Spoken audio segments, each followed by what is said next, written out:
Assalamualaikum warahmatullahi wabarakatuh. Perkenalkan, nama saya Sulistiawati. Saya dari kelas 10D SMA Negeri 1. Di sini saya akan menjelaskan proses masuknya Hindu-Buddha di Indonesia di dalam Kerajaan Majapahit. Baik, penjelasan yang pertama yang akan disampaikan oleh saya sendiri. Kerajaan Majapahit adalah sebuah kemaharajaan yang berpusat se-Jawa Timur, Indonesia, yang pernah berdiri sekitar tahun 1293 sampai 1527 Masehi. Kemaharajaan ini didirikan oleh Raden Wijaya, menantu Kartanegara, raja di Raja Singosari terakhir, dan mencapai puncak kejayaannya menjadi kemaharajaan raya yang menguasai wilayah luas di Nusantara pada masa kekuasaan Raja Hayam Wuruk yang berkuasa dari tahun 1350 sampai 1389. Kemaharajaan Majapahit adalah kemerajaan Hindu-Buddha terakhir yang menguasai Nusantara dan dianggap sebagai monarki terbesar dalam sejarah Indonesia. Menurut negara Kertagama, kekuasaannya terbentang dari Jawa, Sumatera, Semenanjung, Malaya, Kalimantan, Filipina atau Kepulauan Sulu, Manila atau Saludu, Sulawesi, Papua, dan lainnya. Baik, penjelasan yang berikutnya yang akan dijelaskan oleh Halimatu Sa'diyah. Assalamualaikum warahmatullahi wabarakatuh. Perkenalkan, nama saya Halimatu Sa'diyah. Saya dari kelas 10D SMA Negeri 1. Baik, di sini saya akan menjelaskan historiografi. Sejarah mengenai Kemaharajaan Majapahit masih menjadi salah satu subjek penelitian yang menarik untuk dibahas dan ditelusuri lebih jauh lagi. Sumber utama yang digunakan oleh para sejarawan diantaranya adalah Peraraton atau kitab-kitab raja dalam bahasa Kawi dan Negara Keratama dalam bahasa Jawa kuno. Peraraton menceritakan Ken Arok, pendirian kerajaan Singosari, namun juga memuat beberapa bagian pendek mengenai terbentuknya Majapahit. Sementara itu, Negara Ketagama dalam bahasa Jawa kuno, Peraraton menceritakan Ken Arok atau pendirian kerajaan Singosari, namun juga memuat beberapa bagian pendek mengenai terbentuknya Majapahit. Kekawin Negara Ketagama pada tahun 2008 diakui sebagai bagian dalam warisan ingatan dunia oleh UNESCO.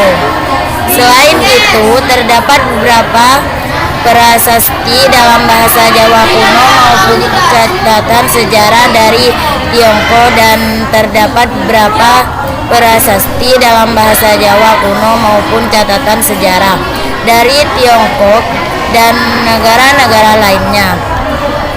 Mengapa bahasa sebagian naskah tersebut bukan catatan masa lalu, tetapi memiliki arti supernatural dalam mengetahui masa depan? Kebudayaan sarjana tidak menerima pandangan ini karena catatan sejarah Majapahit sesuai dengan catatan Cina yang tidak mungkin memiliki maksud yang sama.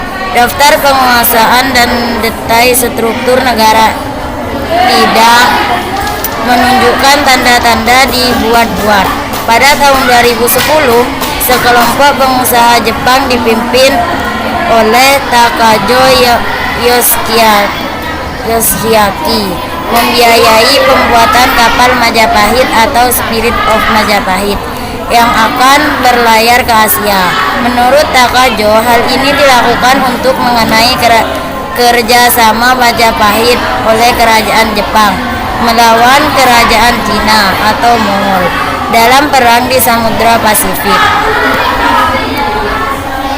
Menurut Guru Besar Arkeologi Asia Tenggara National University of Singapore, John Miskis, jangkauan kekuasaan Majapahit meliputi Sumatera dan Singapura, bahkan Thailand, yang dibuktikan dengan pengaruh kebudayaan, corak bangunan, candi, patung, dan seni. Bahkan ada penguruan silat bernama Kali Majapahit. yang populer di Filipina dengan anggotanya dari Asia dan Amerika. Silat kali Majapahit ini mengalami berakar dari kemaharajaan Majapahit kuno yang disebut menguasai Filipina, Singapura, Malaysia, dan selatan Thailand. Pembahasan yang selanjutnya yang akan dibawakan oleh Sari Wahyuni. Perkenalkan, nama saya Sari Wahyuni. Di sini saya akan menjelaskan tentang pendirian. Sebelum berdirinya Majapahit, Singgasari telah menjadi kerajaan paling kuat di Jawa. Hal ini menjadi perhatian Kubilai Khan, penguasa dinasti Yuan di Tiongkok. Ia mengirim utusan yang bernama Mengki ke Singgasari yang menuntut upeti. Kertanagara, penguasa kerajaan Singgasari yang terakhir, menolak untuk membayar upeti dan mempermalukan utusan membuat dengan tersebut dengan merusak wajahnya dan memotong telinganya. Kubilai Khan marah dan lalu memberangkatkan ekspedisi besar ke Jawa tahun 1293. Ketika itu, Jayakatwang, Adipati Kediri, sudah menggulingkan dan membunuh Kertanagara. Atas saran Arya Wiraraja, Jayawang memberikan pengampunan kepada Raden Wijaya, menantu Kertanagara yang datang menyerahkan diri. Kemudian Wiraja mengirim utusan ke Daha. Jayakatwang memberikan pengampunan kepada Raden Wijaya. Menantu Kertanagara yang datang menyerahkan diri ke Wiraraja mengirim utusan ke Daha yang membawa surat berisi pernyataan Wijaya menyerah dan ingin mengabdi kepada Jayawang. Jawaban dari surat di atas disebut dengan senang hati. Raden Wijaya kemudian diberi hutan tarik. Ia membuka hutan itu dan membangun desa baru. Desa itu dinamai Majapahit, yang namanya diambil dari buah maja dan rasa pahit. Dari buah tersebut, ketika pasukan Mongol tiba, Wijaya bersekutu dengan pasukan Mongol untuk bertempur melawan Jayakatwang. Setelah berhasil menjatuhkan Jayakatwang, Raden Wijaya membalik menyerang sekutu Mongolnya sehingga memaksa mereka menarik pulang kembali pasukannya secara kalang kabut. Karena mereka berada di negeri asing, saat itu juga merupakan kesempatan terakhir mereka untuk menangkap angin muson agar dapat pulang, atau mereka terpaksa harus menunggu 6 bulan lagi di pulau yang asing. Penjelasan selanjutnya akan dijelaskan oleh Maulidah. Perkenalkan, nama saya Maulidah. Di sini saya akan melanjutkan pembahasan dari Sari Wahyuni. Tanggal pasti yang digunakan sebagai tanggal kelahiran Kerajaan Majapahit adalah dari penobatan Raden Wijaya sebagai raja, yaitu tanggal 15 bulan Kartika tahun 1215. Saka yang bertepatan dengan tanggal 10 November 1293. Ia dinobatkan dengan nama resmi Kertajasa Jawaradana. Kerajaan ini menghadapi masalah. Beberapa orang terpercaya Kertajasa, termasuk Kertanggale, Sora dan Nambi memberontak melawannya. Meskipun pemberontakan tersebut tidak berhasil, pemberontakan Ranggale ini didukung oleh Panji Mahajaya, Ra Arya Sidi, Ra Jaya Nwaha, Ra Lintang, Ra Tosan, Ra Glatik, dan Ra Tati. Semua ini disebut dalam Paraton Slamet Muljana, menduga bahwa Mahapati Halayuda lah melakukan konspirasi untuk menjatuhkan semua orang terpercaya raja agar ia dapat mencapai posisi tertinggi dalam pemerintahan. Namun setelah kematian pemberontak terakhir Kuti, Kalayuda ditangkap dan dipenjara dan lalu dihukum mati. Wijaya meninggal dunia pada tahun 1309. Kalayuda ditangkap dan dipenjara dan lalu dihukum mati. Wijaya meninggal dunia pada tahun 1309. Putra dan penerus Wijaya adalah Jayanegara. Paraton menyebutnya Kalagemet, yang berarti penjahat lemah.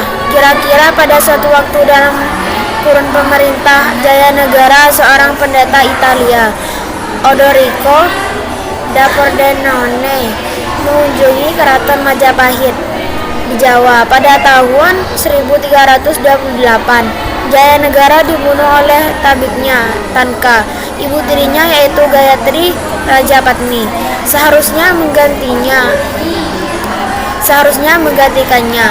Akan tetapi Rajapatni memilih mengundurkan diri dari istana dan menjadi biksuni. Rajapatni menunjukkan anak perempuannya Tribunawa Wijaya Tunggadewi untuk menjadi Ratu Majapahit pada tahun 1336.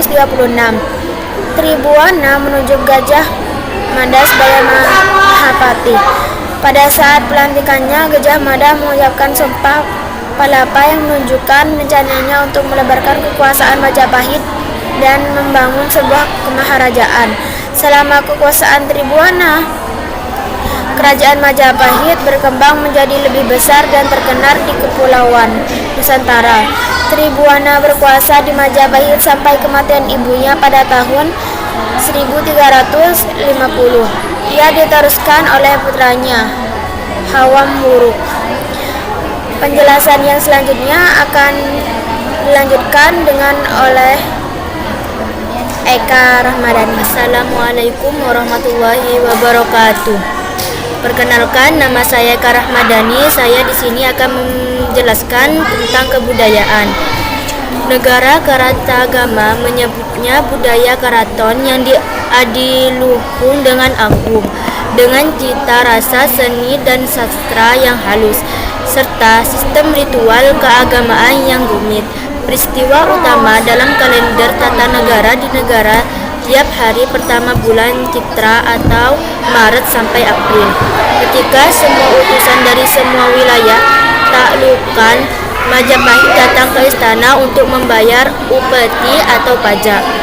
Kawasan Majapahit secara sederhana terbagi dalam 3 jenis, yaitu karaton, termasuk kawasan ibu kota dan sekitarnya, wilayah-wilayah di Jawa Timur dan Bali yang secara langsung dikepalai oleh pejabat yang ditunjuk langsung oleh raja, serta wilayah-wilayah taklukan di Kepulauan Nusantara yang menikmati otonomis luas.